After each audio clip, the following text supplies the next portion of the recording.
Good morning, CRRA. I said good morning, CRRA. I'm Peter Slote. I'm CRRA Vice President. My name is Laura McKaughan. I always do that a little too close. Laura McKaughan, recently minted as CRA's treasurer, and we are both your Northern California representatives for CRA on the board. And your conference co-chairs. And your conference co-chairs as well. So happy to be here. And so happy to welcome you to the 42nd annual conference. We are proud to let you know that we have over 600 attendees for this year's conference. We're very proud of that.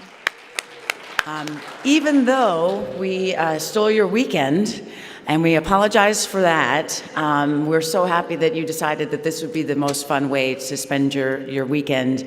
And we hope to bring a lot of that, the Oakland downtown fun, to you throughout the conference. I think I see a lot of new faces in the room. Can I see a show of hands if this is your very first CRRA conference? Wow. That is tremendous. That looks like almost half. That's wonderful. That is exactly what we want to see, is new faces, new blood, new energy all the time.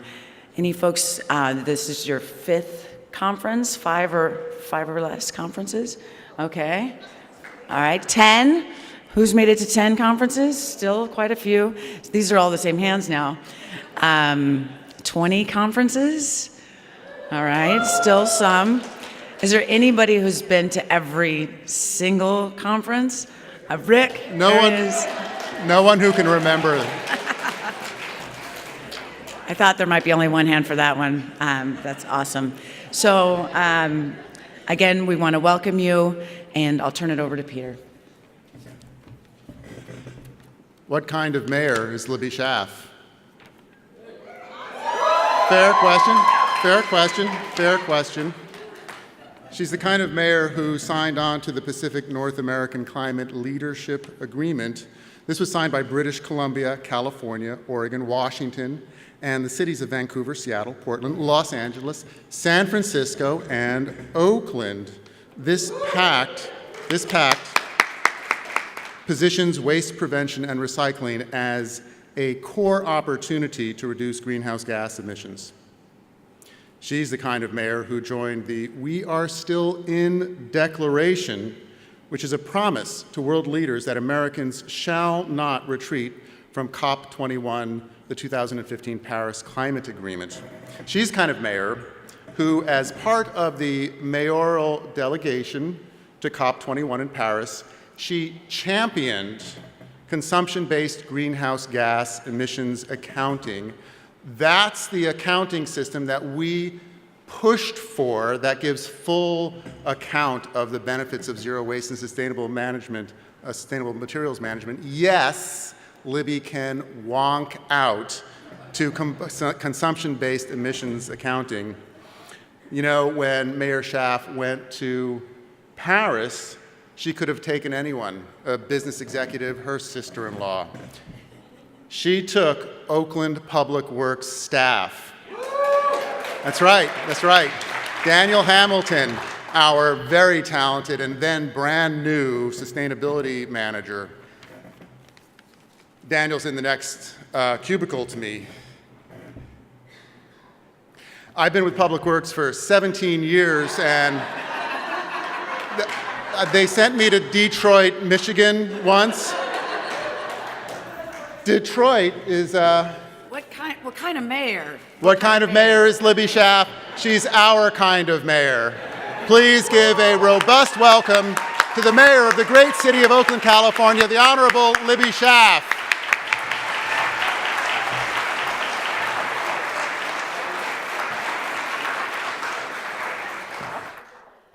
Oh, that was great. Peter, I could take you to Detroit again. There was a moment where they had set up an ice skating rink at the top of the Eiffel Tower for us at COP21. I will say that was pretty cool. And yes, Daniel got to ice skate. I did not try that out. It is such a pleasure to welcome you from all over California here to Oakland, and I love how you promote making sure to have some of that good Oakland fun while you are here. Zero waste. Peter and I actually bonded before I became the mayor of Oakland. I was a council member during that grueling and exhilarating process of approving our last waste management contract. It was possibly one of my least favorite things I have ever done. And yet, in a weird way, it was also one of my favorite things I've ever done. It was one of my favorite things because I do wonk out and geek out, and I got to actually visit garbage and recycling facilities and actually learn about this fascinating, unbelievably important process and how complicated it is. I loved it because it was of such significance, not just because it was one of the biggest financial investments as far as the value of the contract that the city would possibly ever make, but it was of tremendous moral consequence. You are in an intensely moral business of saving our planet and preserving the health of the people who inhabit it. It was one of my favorite things in that as I did get to represent Oakland at COP21 as a local leader in climate change, and yes, I do geek out on the difference between emissions-based versus consumption-based accounting. Thank you, I never get to like whip that one out. Your average audience just does not appreciate that at all. The thing that I could brag about, the thing most responsible for Oakland's progress towards meeting our own greenhouse gas emissions goals, and we have since, I think this number actually is out of date. I think we just updated it. It was a 16% reduction since 2005. The number one contributor to that reduction was our zero waste contract. We had been trying for years to get a composting facility within our county, Alameda County. Stop Waste had tried, everybody had tried, but it wasn't until that we approved that contract that we actually got one built. Peter says it's gorgeous. I'm gonna take my tour. It's on the Altamont Pass. It is truly spectacular as a state-of-the-art facility for really what we have as one of the greatest opportunities to impact our commitment to those Paris commitments and to our Oakland commitment of reducing greenhouse gas, not just by emissions, but also by consumption. It was one of my least favorite activities, approving that contract, because it was intensely political. You are trying to forget that, aren't you? It was horrible. There were hundreds of people screaming in the chambers. There was weird deal-making going on. At the end of the day, the company that we awarded it to, the other company actually went out and started gathering signatures to do a ballot referendum to invalidate our actual contract decision. A last-minute backroom deal was negotiated. It had some crazy stuff in it. It was a hot mess.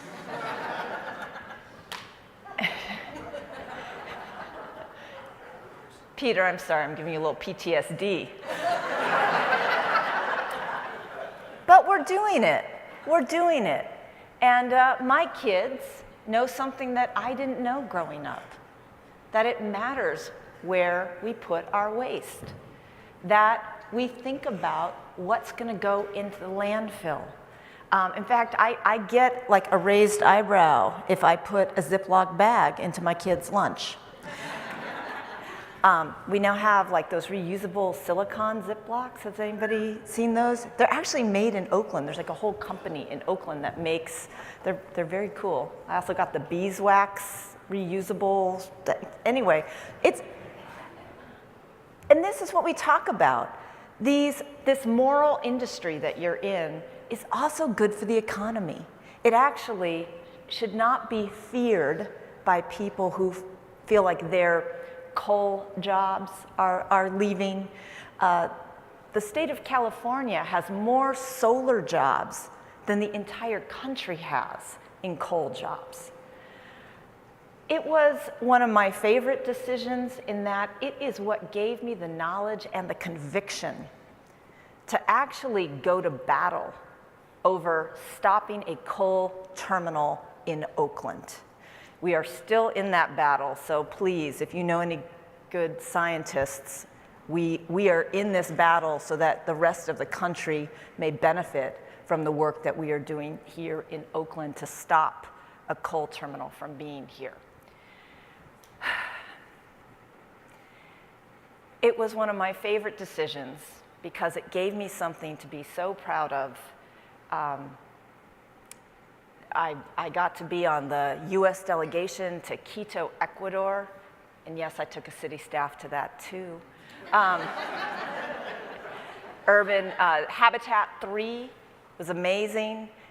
It gave me something to be proud of in Paris. Paris was amazing aside from ice skating at the top of the Eiffel Tower. I mean, there were just movie stars all over the place, Robert Redford and Leonardo DiCaprio, and I mean, this was like the world showing up to make this one unified, definitive statement. Although I have to say that even though there were all these movie stars and political movie stars, you know, for us politicians, we have Cory Booker. It's our Leonardo DiCaprio. Thank you.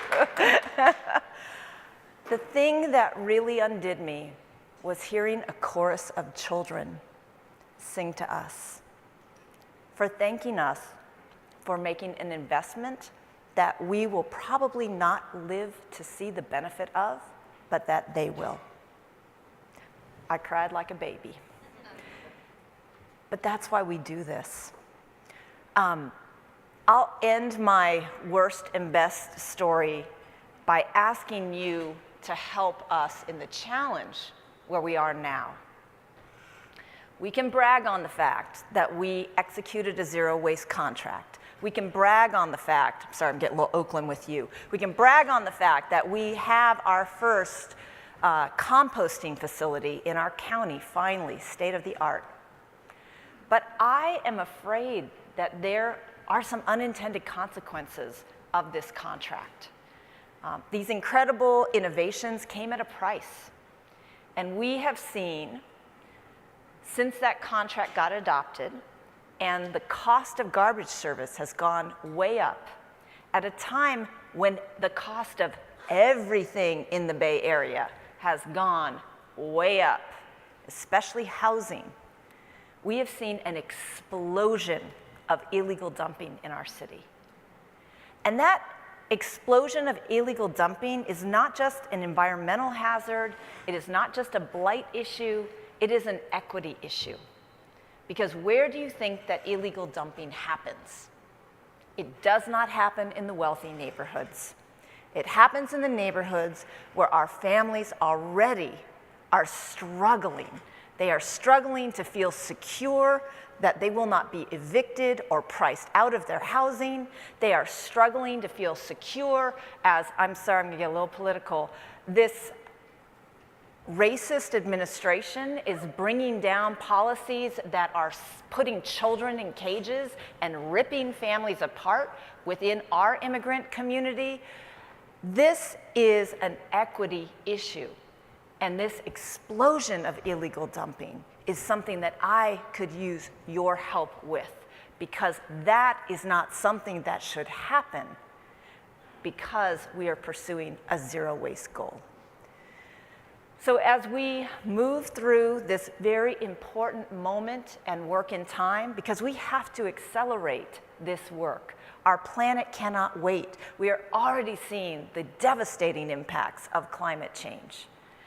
We need to problem solve, to be more creative, to think of different business models, to think of ways to engage the next generation in educating everyone on new habits, new awarenesses, how we create this next generation of environmental stewards, but how we ensure that values of equity, how these policies are impacting different communities that have already suffered differently.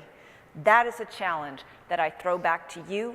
I hope you think about it while you're here together, and I know the power of being all together with a bunch of people that know the difference between consumption and emissions accounting. Fun. And please share your ideas, share your fellowship, your support with Peter. Again, so proud to have you on behalf of the City of Oakland in this leadership position. Have a fabulous conference.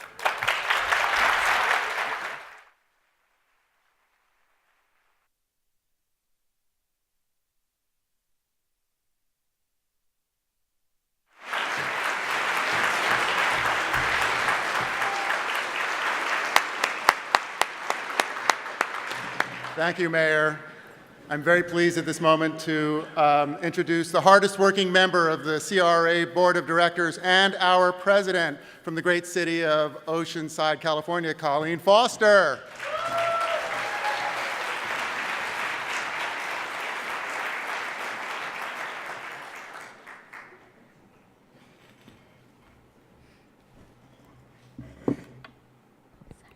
Yes, let me waddle on over here. Good morning. Good morning, CRRA. Very excited to be here. Obviously, I brought my 8.5-month-old baby with me. So you guys ready? Got the birth plan? Okay. I got a couple tears to my eyes. I can't believe it. I am so proud to be a part of this organization. It is a wonderful organization that I was introduced to about 8 years ago from a commissioner in my city. CRRA is a tribe. It's a community that makes us feel normal in our daily lives. It's a community in which we get to talk about trash. We get to talk about zero waste. We get to be at the bar and have an hour-long conversation on public recycling and the problems with the holes in the containers they sell you. I mean, don't they get it? It's a community in which I get to meet my rock stars. And my rock stars, who I am a fan of, my Hollywood stars, are each and every one of you. Are meeting the recycling specialists out there in the community, trying to tackle issues, trying to tackle policies, trying to meet their stakeholders' goals, and take businesses a step forward towards sustainability. It's the rock stars like our mayor here of Oakland, like the woman I'm about to introduce you to. It's the rock stars like the young generations coming into this industry wanting to make a change.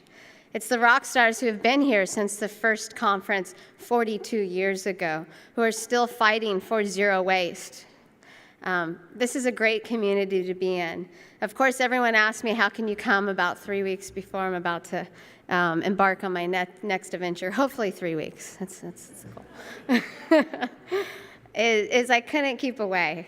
You know, these are the people that I want to be around each and every day in our offices as we tackle major issues in regards to zero waste and sustainability, as we try to move the needle towards sustainability and a better community, not only for our planet, but for our communities and for our food insecure communities and for people in need.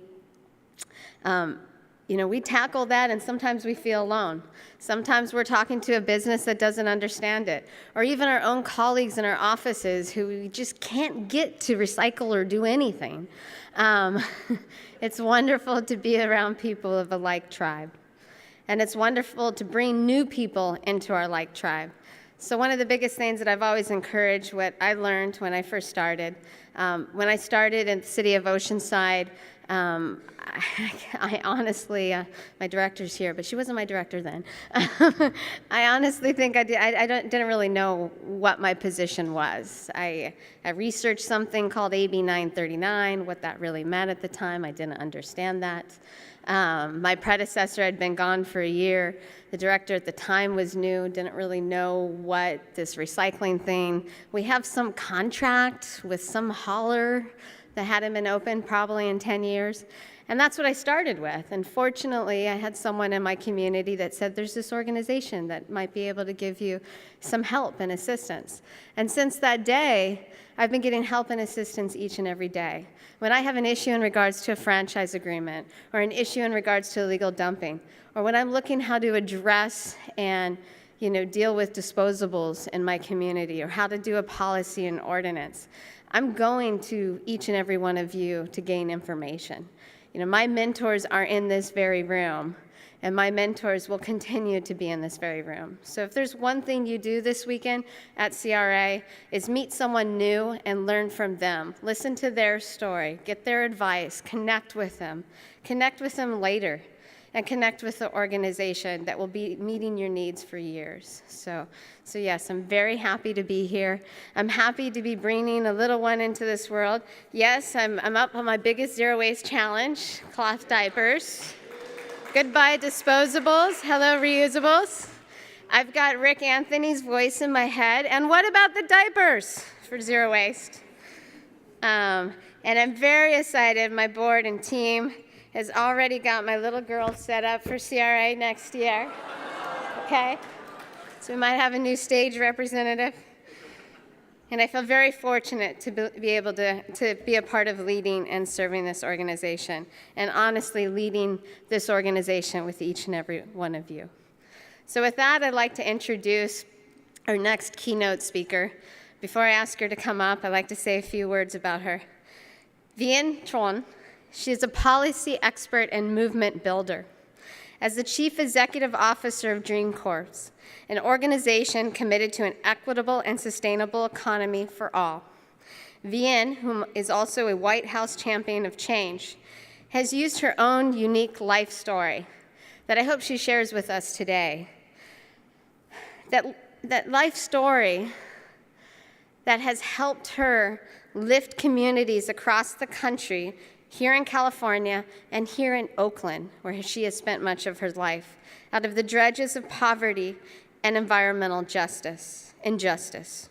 Through a multitude of initiatives that she has led with her team, she's actually brought a dozen of her team from Dream Corps here to be a part of CRRA today. She's led several initiatives that have had major impact and change, that are inspiring, that I look forward to hearing more about, including Green for All, developing a green economy as a means to end poverty.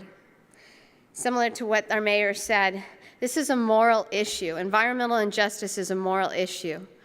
And instead of escaping the challenges going on in our world today, we need to tackle them and address them and bring our communities with us in that. Other initiatives that she has been a part of, Cut 50, which is aimed at reducing crime and incarceration, again, as a means to get people out of the dredges of poverty, to become members of our community. Yes, We Code, where she has helped, her and her team have helped women and men of diverse backgrounds be successful in the tech industry. Vien has been a major stakeholder and powerhouse behind California's Cap and Trade program, funding program, the largest fund ever developed that addresses the human and environmental cost of climate change. It is with great honor to bring someone up to this stage that has done so much for our community. As I stand here on the brink of motherhood, I can at times feel the world. Yes, I'm not really allowed to watch TV at home, or I start throwing things. So I can at times fear the world that I'm bringing my daughter into. But with women like Vien in our community, I feel inspired to expose my daughter to an individual of great passion and inspiration. So with that, I'd like to introduce you to Vien Truong.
subsidizing homes, putting up solar panels, and building wind farms.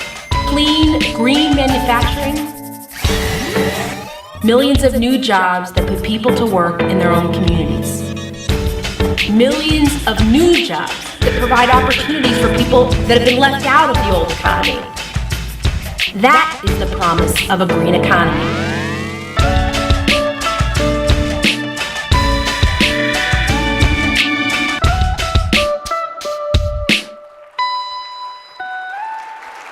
Oaktown! Woohoo! Oaktown! Oaktown is in the house. Oh my gosh, I am so excited.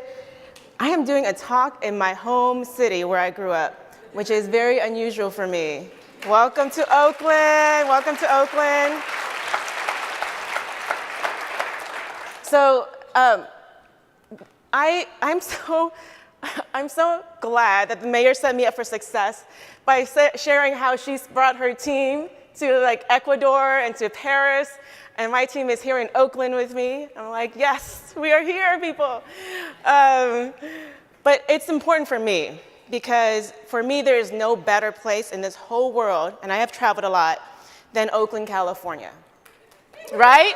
Thank you. And I'm going to go into a few stories about why I think this way in my hometown where I'm welcoming you guys to. But before that, I want to start off, I feel like we have to have a moment of silence for a young girl who came and graduated from my own high school, Oakland High.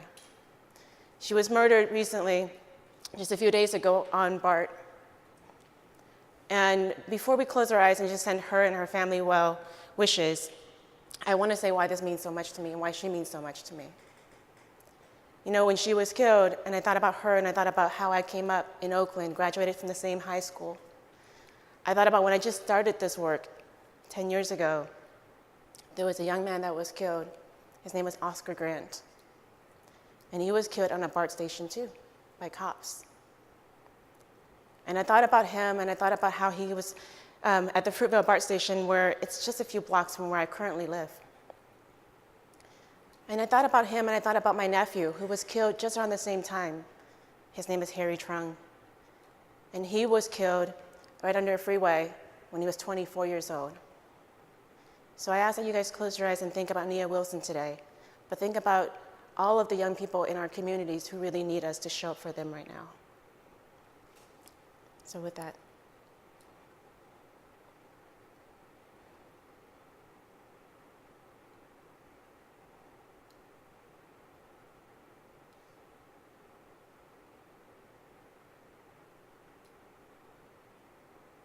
Thank you. You know, for me, Colleen asked if I would share a little bit of my story. And you got to start from the beginning. This is the beginning. These are the OGs in my family. This is the Truong clan. You can't see me in that picture, but I'm in there. I'm in the belly. And my mom was 44 years old and pregnant with me. Can you imagine? I mean, Colleen is just a miracle. She's just like a superwoman. My mom was too. She was pregnant with me and getting into a rickety boat, escaping Vietnam to get across 500 miles to go to Macau. She had to get out of there. Bombs were coming down. And she had to cross these treacherous waters that had claimed the lives of many of her family and friends. They make it. Eventually get to Portland, Oregon, where they worked as refugees who had menial jobs on farmlands. So picking strawberries and snow peas, me strapped to their backs. And I think about their story now more than ever when I hear about people who are being thrown in cages and torn away from their families, kids who are ripped apart. And I think about the importance of keeping and making sure that we're protecting our immigrant families together. So I just wanted to acknowledge that and the mayor's comments on that today. Well, we get out of Portland, Oregon, and we come to Oakland, California, where I've lived basically my whole life. From the time I was 3 until the time I was in college, the only jobs that my parents could find were in sweatshops. So they did that from the time I was 3 until the time I was in college. And as they were growing up, the one thing they kept drilling in me was, we need you to get out of here. We need you to be the one kid in our family that gets to go to college. And I didn't know what was wrong with Oakland. I didn't know that it was not normal for us to have the violence on the streets, for us to have illegal dumping, for us to not have healthy fruits and vegetables in our communities. I didn't know it wasn't normal. But I did eventually make it to college. And for the first time ever, I saw a salad bar. I was like, wow, this is amazing. Oh, wow. And I began to understand that Oakland was not normal, but it was also not unusual. That there were many communities across this country where people who were living in overpolluted, under-resourced communities, and that they all kind of look and feel the same. You know how I know? Because if I asked you to close your eyes and think about a community that was dumped on, that was polluted, if I asked you to think about a community that was impoverished and had no jobs, I bet you that most of you have the same image in your head. You know exactly what the people in the community looks like. You know exactly what kind of race they are. And that's how I know it's not a coincidence. And so when I finally got to college and I began to understand that this was not a coincidence, I began to be upset. No, I began to be outraged. And I wanted to do something about it. And the goal of my education was redefined for me not to escape Oakland, not to escape the conditions of poverty, but to figure out how we're going to end it. And that's what our work is about. Now, I talked a little bit about Oakland, and you guys are here today, but let me talk about why this work around the environment is important for me. So Oakland is surrounded by freeways and highways. We have people who are living by these heavy trafficked roads and freeways all day, and it's essentially refineries on wheels that are going by our homes, right? Spewing particulate matter and soot into the lungs of our kids and our elders, causing 1 out of 4 kids here to have asthma. Not only that, we have high rates of heart disease and strokes in our elders because the particulate matter is so fine, it's 1,000th the width of our hair. And it gets into our lungs, causing asthma. It gets into our bloodstreams, causing heart disease and strokes. Where I live in Fruitvale, we have this big dry cleaners that was storing vats of chemicals underground. It turns out it's been leaking for years. This is the Fruitvale. They call it that because we used to be a community that was dependent on our fruits and vegetables in order to survive and eat and get healthy fruits and veggies in our system. So now the question is, how much of this chemical has gone into our waterways, has gone into our very fruits and soils? We have very unreliable public transportation. And in order for us to get to downtown Oakland, you have to get on a BART. And that costs about 3 times as much as it does to get on the bus. And so if you're an elder carrying bags, if you're a mom trying to wrestle your little kids, it's really hard to get to the jobs and opportunities here in downtown. And so for us and for me, what I've been trying to figure out is, if we're going to solve for this, how do we actually begin to do something about it? So one of the things that we were able to do was to look at how do we make sure that we're connecting the opportunities at the state level to the local level. Colleen mentioned earlier, one of the things that we were able to do was to help make sure that our cap and trade system in California actually reflects the needs of the people in this community, right? So by show of hands, how many of you guys have heard of the idea, the term, this concept, cap and trade? Great. And how many of you guys have heard about the allocation to disadvantaged communities within that? About half. Interesting. Now that's really important, so I want you guys to hear about it. So cap and trade, for the young people who didn't know about it or raise their hands, is the idea that we're making big polluters accountable for the poison they put into the air, right? I mean, just like the way you guys are making people accountable for the trash they put into the streets, we're making sure big polluters are accountable for the poison they put into the air. Well, in California, one of the things that I and some of our colleagues have helped to do was to make sure that 35% of the total revenue from this pot of funds goes to disadvantaged communities. communities that are impacted most directly by the pollution that has been caused or by the lives and the health that they have suffered and sacrificed in order for us to have the economy that we've had.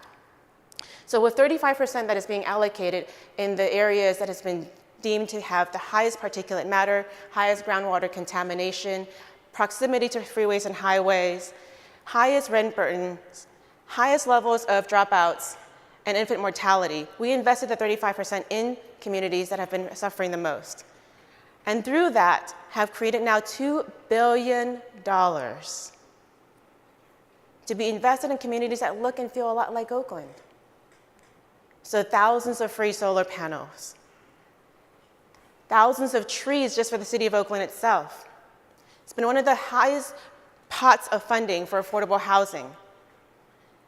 It's been able to help make sure that people are now getting access to solar panels who otherwise never could. I was so moved by a woman named Maria Zavala when she shared with us a story of how this has impacted her. She's from Fresno, California. And she heard about this program. She applied for and got solar panels on her rooftop. And because of that, her energy bill used to be $200 on average, and it dropped to $1.50 overnight. Can you imagine? Not only how much money she's saving and now investing in the local economy in Fresno, but also the person who got a job installing the solar panel on her rooftop. The company that got the contract in doing that, which is a local nonprofit, by the way. And the fact that now people who are living by Richmond's refinery can breathe a little easier because they're pumping out a little less dirty energy. That is the possibility and the potential of what can happen if we begin to actually move away from the gray economy into the green economy, but more important than that, it's important to know that the people who are behind that policy and passing that law, they all look a lot like me.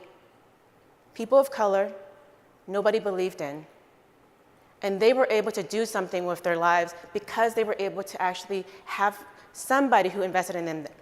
And that's key. This is why I'm actually at CRRA. Because just as you guys know that there are no throwaway things, there are no throwaway people.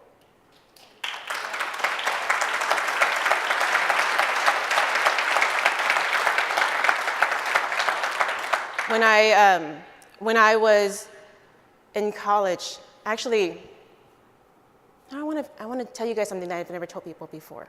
It might make me cry. I'm going to try not to. But I think it's important because I started the morning remembering Nia. I actually have been thinking about her this whole week. Not many people know because I think I dress this way so I can be in these rooms, so I can be heard. But actually, when I was in 5th grade, I started skipping school. By the time I was in 7th grade, I was a dropout because the schools were dangerous. I didn't want to go to school. Actually, the schools were so dangerous, I used to see teachers cry and run out of the classroom because the students were bullying them. And so it was no coincidence that we left school because it was a bad place to be.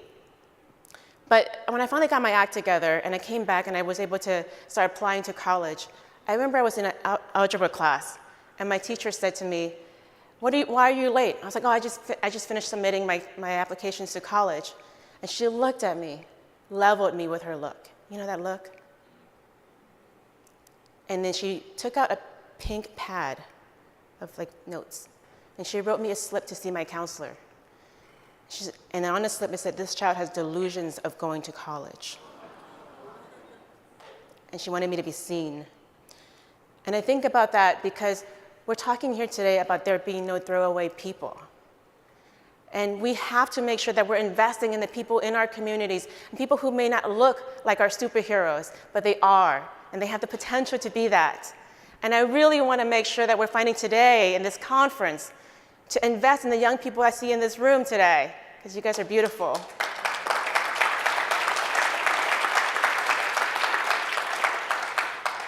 And that's what our work has been about at the Dream Corps and with Green for All.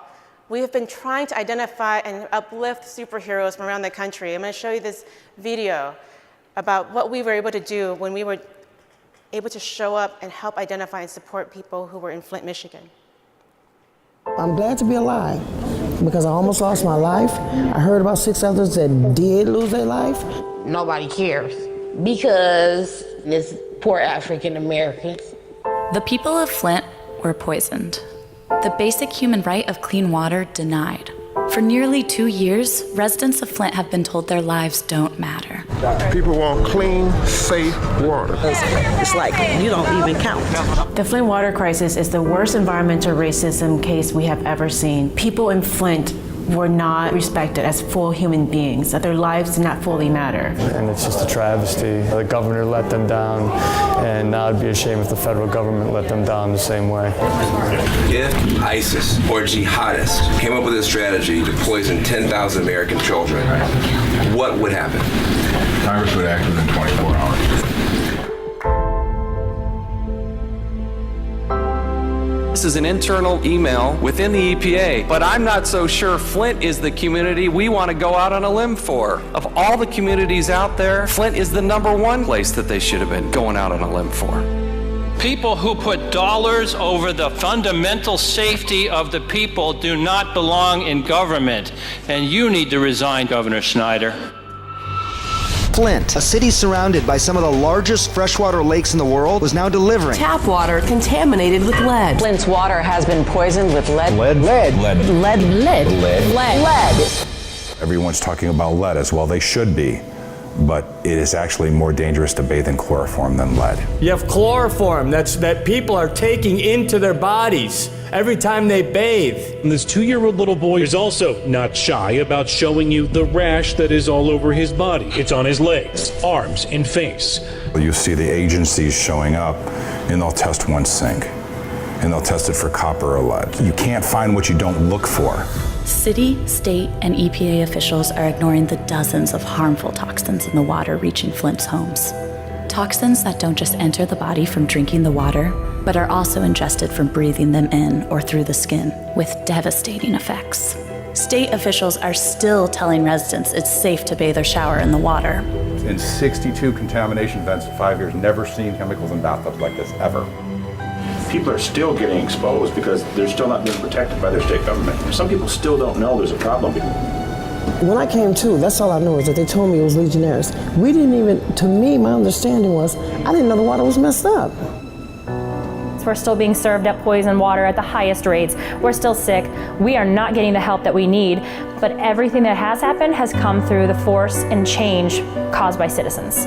When the federal funds are coming in, ideally local people get the jobs so that we're both addressing the issue of unemployment and making sure that the money is coming back to supporting the rebuild. Green for Us here because we are in solidarity with residents here in Flint, and we wanted to make sure that we're bringing national attention and really handing the microphone to Flint residents and letting them tell us what's really happening. But what has happened to our community has not broken us. It's brought us together. I'll continue to stand up and call for action from Governor Snyder and our elected officials. At the end of the day, they can look at us instead of saying, oh, those poor people, go, oh, look at those poor people. They got poisoned and they stood up and they made a difference. Hopefully it'll build itself back up.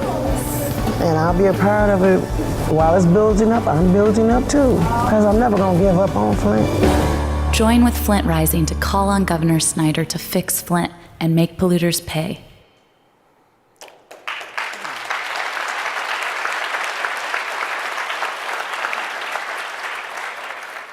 I heard about Flint the way most people hear about Flint. I was driving in the car with my twin boys. I have 5-year-old twins. And, listening to NPR like all good Bay Area folks. And when I heard about it, I just started sobbing and weeping. And I didn't know what to do. And that's important. I'm the youngest of 11 kids and now a lawyer. But perhaps the most important thing I can do is to acknowledge when I don't know what to do. Because what I do then is I pick up the phone and I call and I ask my friends in Flint and say, what can we help do? We don't have much. We're a small nonprofit, but we want to do something. And they said, reporters are already moving on to the next crazy thing that's happening in the news. They've forgotten all about us. They won't even cover our stories anymore. We've already been being forgotten. This is just a month after this event had happened. So we packed the bus with celebrities, with cameras, with elected officials, and we went to Flint to do a tour. And we asked people to tell their stories out to the national media. And the great thing is we were able to get them on CNN and MSNBC and other great shows that then allowed for them to tell their story and for us to continue remembering the faces and the voices that are happening in Flint. From that, we were able to organize a number of celebrities, some that you have seen on screen and some that you haven't yet. And they were able to help use their platform and raise money for dozens of Flint families to change out their pipes and to now have some healthy water that they can shower in. So that's great. And all of that was because of people, normal people, who others said they had no hope, they had no future, their lives are worth nothing. But it was they who actually raised their voices. It was they who were able to actually become the heroes of their communities. And that's who you guys are. And I'm so excited about that. Because I think that the most important thing for us is to uplift our voices and to step up and to keep shouting. And I'm gonna say that for me, the most important voices these days are women. Yes? Can we get an amen? I think that women deserve a rematch against Trump. I think we got this one. I think we got it. Because women, we have a moral responsibility, right? We bring life into this world. We have a moral responsibility to protect it. And I think we can do it. And I think we're strong. And I think that the marches that we have seen, the campaigns that we have run, the leaders that are now growing and championing this work is but the beginning. And I can't wait to see the groundswell of women who are coming up. It was so magical that this just started happening. I think the universe agrees with me there. So when we were beginning to do this work, I wanted to step back and say, I'm just devastated by this administration. I want to figure out what we can actually do. I'm going to rewind just maybe 2 slides.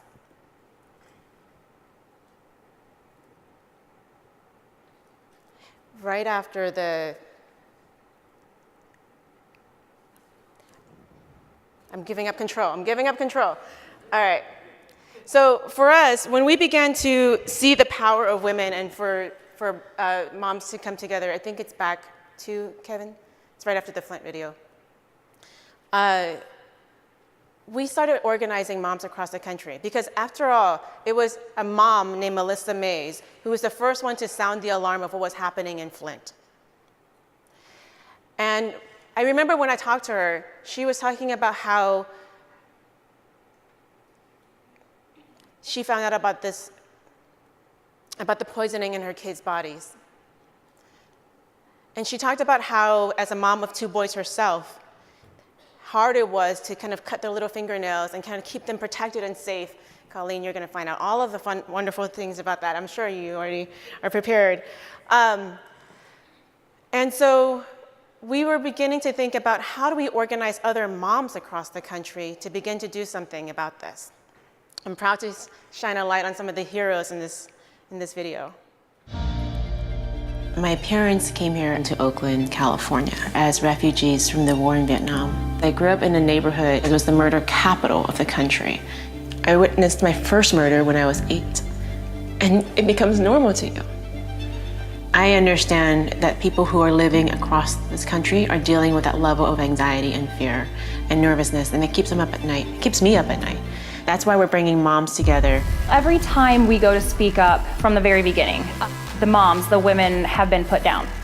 You don't have a science degree, you don't have a PhD, just sit in the background and let us experts handle it. But in Flint, it was the experts that poisoned us, that let people die. Moms are the moral centers. They are the ones who understand what's at stake. My kids have Sever's disease in their heels now because their growth plates have hardened prematurely. Our doctors are lost. They don't know how to handle this type of poisoning.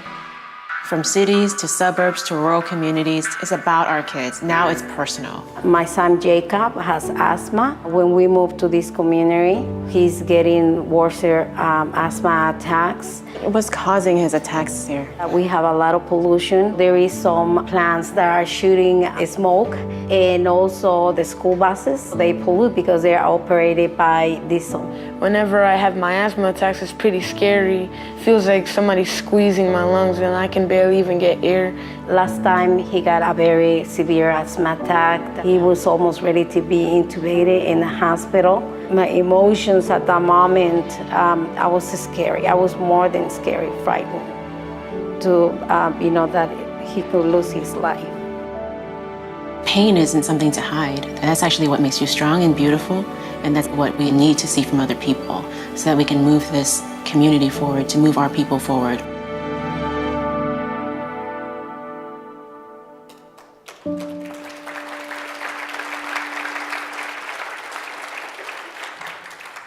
Melissa Mays, the mom with long brunette hair. When she sounded the alarm and we started talking about how hard it was raising our kids and trying to figure out all of these little things, we joked about how much wild energy they had, how they loved to read and just couldn't be satiated in their curiosity. When I went back to Flint last year, her little boys are now tall. And even though Flint still has lead-poisoned water, she has to make them shower because they're boys. And they stink, apparently. I'm in for this, right? And when I walked into her house, she had these signs on the bathroom walls. How to take a shower. These are showers with lead water coming out of its nozzles. The sign reads, no more than 5 minutes. Keep the spray under you. In and out, cold showers only. Try not to breathe so deeply. It had just a list of instructions 2 pages long. Despite all of that, her boys have so much lead, it's calcified their bones and stopped them from really growing appropriately. They have to go to the hospital every 2 weeks to get manually stretched. So imagine my horror about how we continue to have Flint that's continuing to have lead-poisoned water today. When I came back home in 2016 on Christmas, what I found out, though, was it wasn't just Flint. In fact, the news broke right after Christmas that my zip code itself, 94601, Fruitvale, had higher lead poisoning in our kids' bloodstreams than Flint, Michigan. This is where my kids are living. And for me, I thought about how we have to have women rise up, how we have to have kids becoming champions and becoming the voices. I think that they have to lead us now. And so we started calling upon people to push back on these egregious decisions that were happening across the country.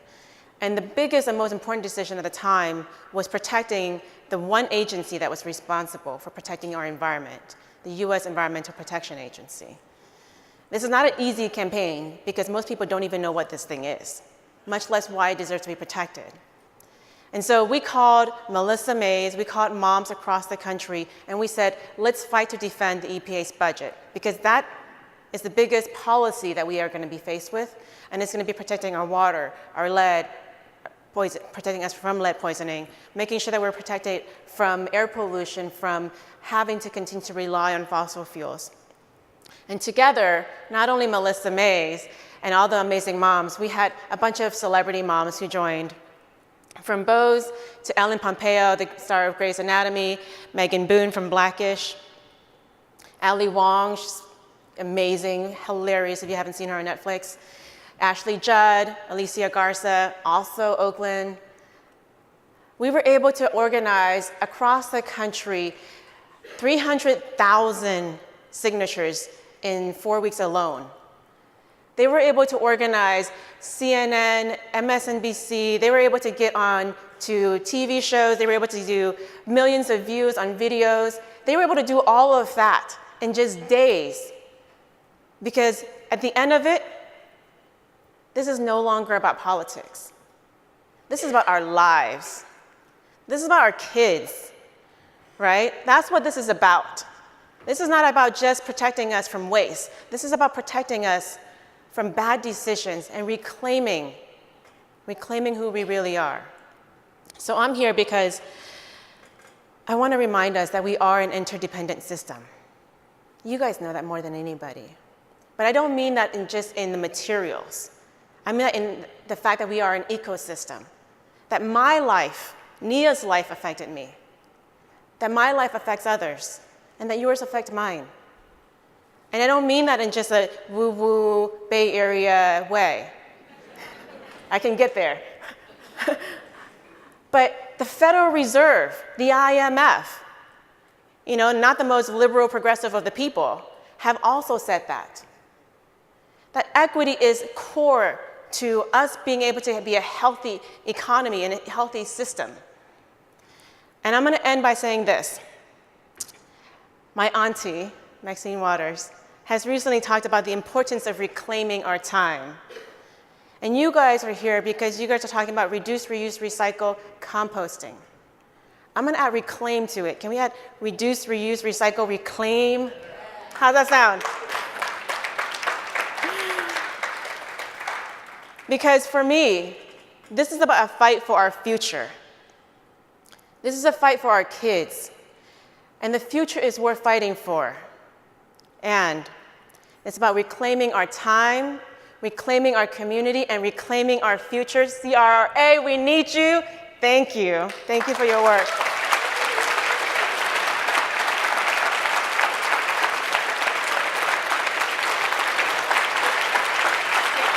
Some questions?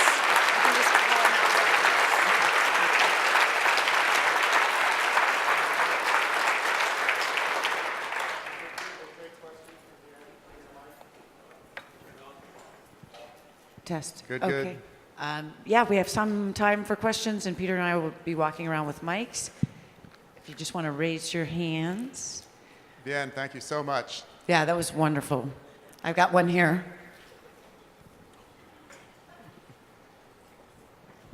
Good morning, Angela from City of Inglewood.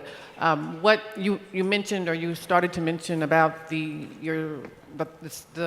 zip code in which you live here in Oakland, and the problem with the pollution of the water.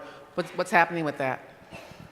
Oh, it's not pollution with the water. It's pollution in our lead paint that had gotten into our soils. And in Fruitvale, it's one of the oldest housing stocks. And so when it gets into the soils and kids are playing in the backyards or in school grounds, and they put their hands in their mouths, they've started putting lead chips into their mouths. Or when they're opening the windows, the lead paint starts shipping off, and they might breathe it in. And it takes about half the packet of a ketchup packet, in order for them to have lead poisoning and permanent brain damage. So that's what's happened. This is why I love our organization. After my staff heard about this, we have a woman who's leading Green for All named Michelle Romero. And she and I had known each other for years. She's amazing. And I know she's busy. She had just come back from Flint. We're doing all this amazing work. She heard about this, and she lives in Sacramento, and she would drive after a full day of work all the way to Oakland to create. She's like, we need to change these rules. We need to make sure our schools are protected and safe. And she would volunteer her time to fight for my kids. And she was able to help make sure that the OUSD now has new rules with stricter standards for testing our kids, stricter standards for our water quality inside of our schools, and now she's helping to take that national. So that's what's happened. More questions for Vien. Good morning. I'll try not to get too emotional, but I wanted to say thank you. My daughter was born in Flint, Michigan.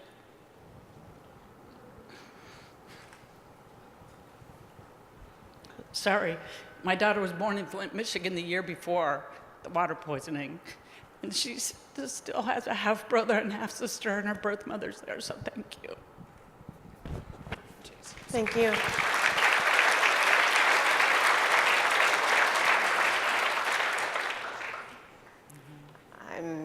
Back here. I would just say that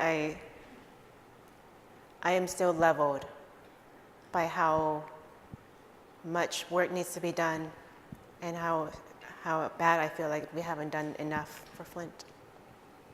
I'm still leveled by it. How do we help? How can we help? What can I do now?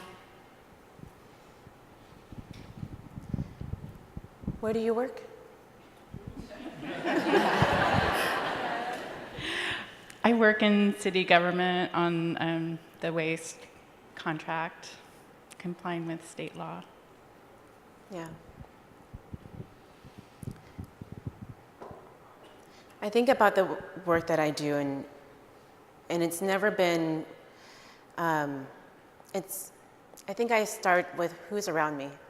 How can I show for people around me? And that's a spiritual and a moral and a leadership question. How can I show for people around me? It's a question of how can I listen deeply? And going beyond that, what do people need now? What do people really need now? And to listen and for understanding. I think beyond that, I look at what I can do within my job. What can we do with our campaigns? How can I help make sure that people aren't alone? And I never look at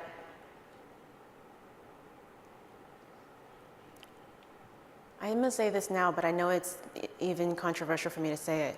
I don't look at what's convenient. I look at what's needed. And for me, it's always been a question of, we weren't paid to go to Flint, but it was morally damning for us to not go there. And for me, it was about remembering the Dr. King quote that in the end, it is not the hate from our enemies that will do us. It is the silence of our friends. And I think about how do we show for people even when they didn't ask, even when it's not convenient for us, but because it's necessary. And at this time when we have an administration that is taking us off a cliff, it is more imperative than ever for us to rise up and to speak out and to uplift others as we do so. All right.